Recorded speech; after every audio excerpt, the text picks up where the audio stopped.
Salut tout le monde, on va en parler sur les trois matchs de l'Europa League. On va commencer par le FC Porto. Le FC Porto a perdu face à Bodo Glimt 3-2, un doublé de Jens Peter Hauge, l'ancien de l'AC Milan, dédicace à Diable Masqué.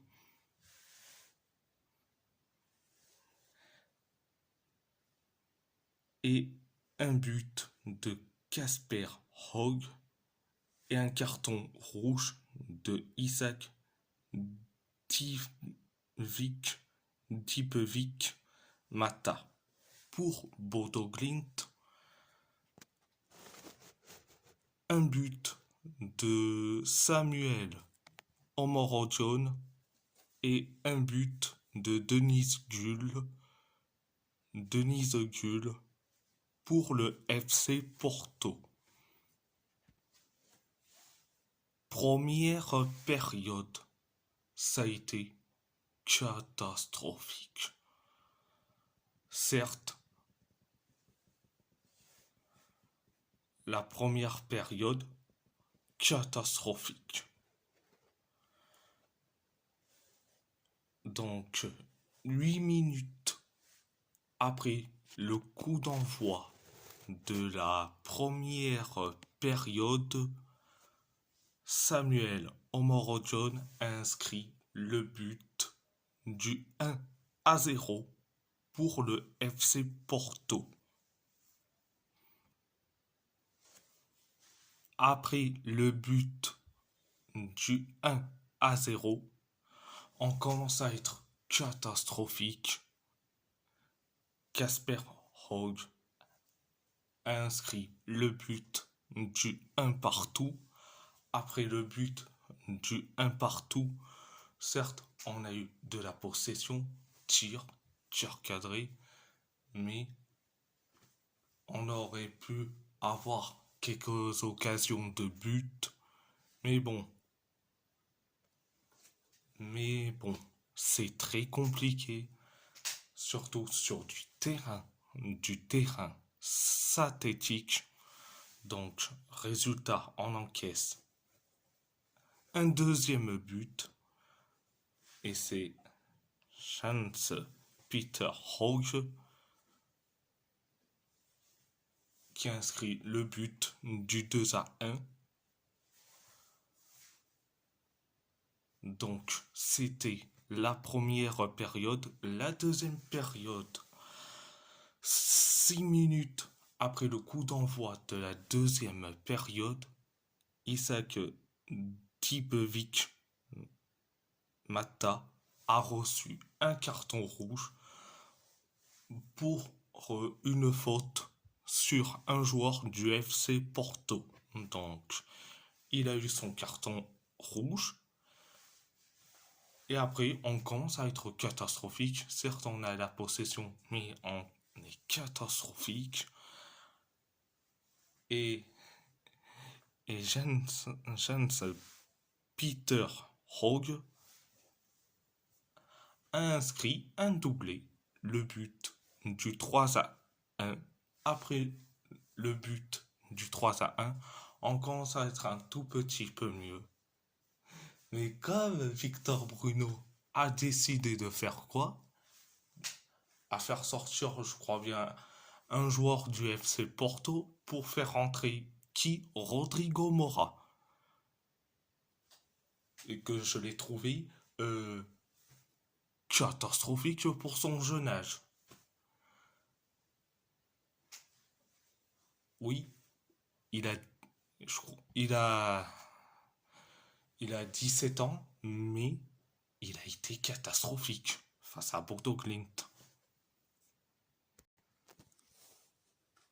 Mais après, ce même personnage, Victor Bruno, a décidé de faire entrer Denise Gull pour faire sortir un autre joueur du FC Porto, mais c'est un coaching gagnant. Et résultat, on inscrit le but du 3-2, donc signé Denis Gull.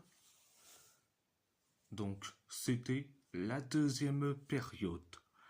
Donc si je devrais alors alors si je devrais résumer, alors catastrophique, incapable en deuxième période d'aller marquer plus de buts à 10 contre 11. Donc impossible. Vous savez, jouer sur du terrain synthétique en Europe du Nord, c'est ultra compliqué. Donc, à part ça, c'est tout. On va parler de Galatasaray qui a gagné face au PAOK Salonique 3-1. Un but contre son camp de Abdul Rahman Baba. Un but de Yunus Hakkoun et un but de Mauro Icardi pour Galatasaray et un but de Giannis Constantelias pour le PAOK Salonique. Première période. C'est catastrophique. On a eu de la possession, tir cadré pour Galatasaray. On s'est créé des situations de but. On s'est créé des situations de but, mais on est tombé sur un gardien excellent du côté du PAOK. La même chose pour le PAOK, mais avec les tirs cadrés, très peu de possession, mais ils sont tombés sur un excellent gardien de chez nous, Gunay Guvench. Donc, c'était la première période. La deuxième période, c'était un ascenseur émotionnel.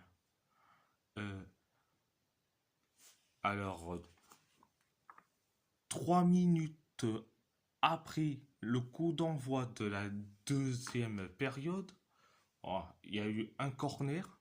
Victor Osimhen a juste eu une frappe de la tête. Ça a été capté, je crois, ça a été dévié contre son camp de la part de Abdul Rahman Baba. Résultat 1-0.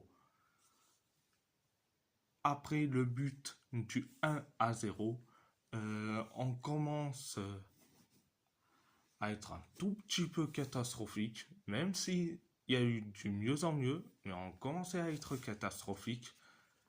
Et résultat, le PAOK Salonique a mis le but du 1 partout grâce à Giannis Constantelias. Après le but du 1 partout, on commence à être du mieux en mieux jusqu'à que Yunus Hakkoun a inscrit le but du 2-1. Après le but du 2-1, on était ultra fond dans l'offensive.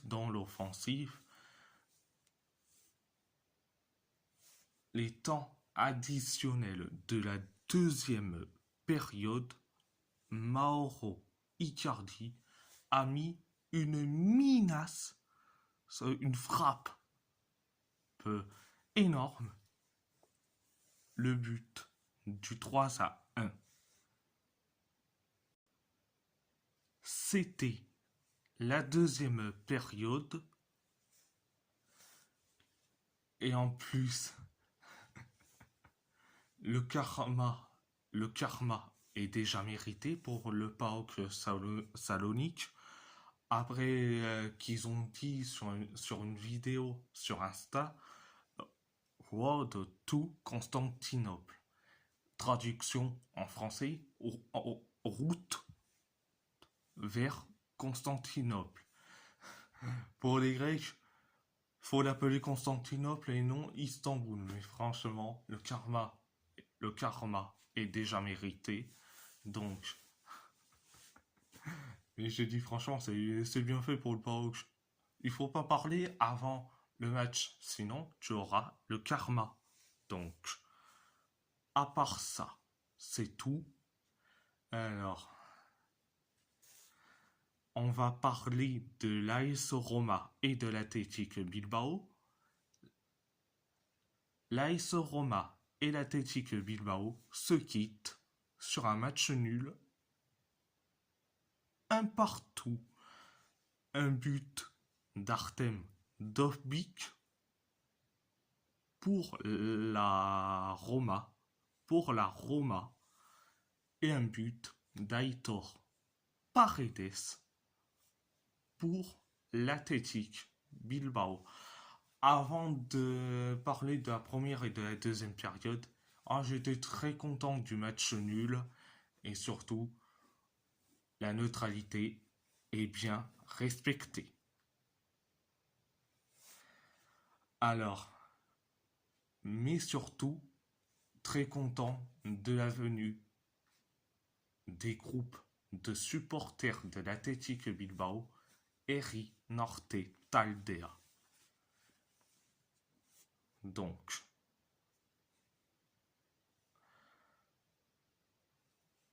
on va parler de la première période. Première période, ultra bien pour la Roma.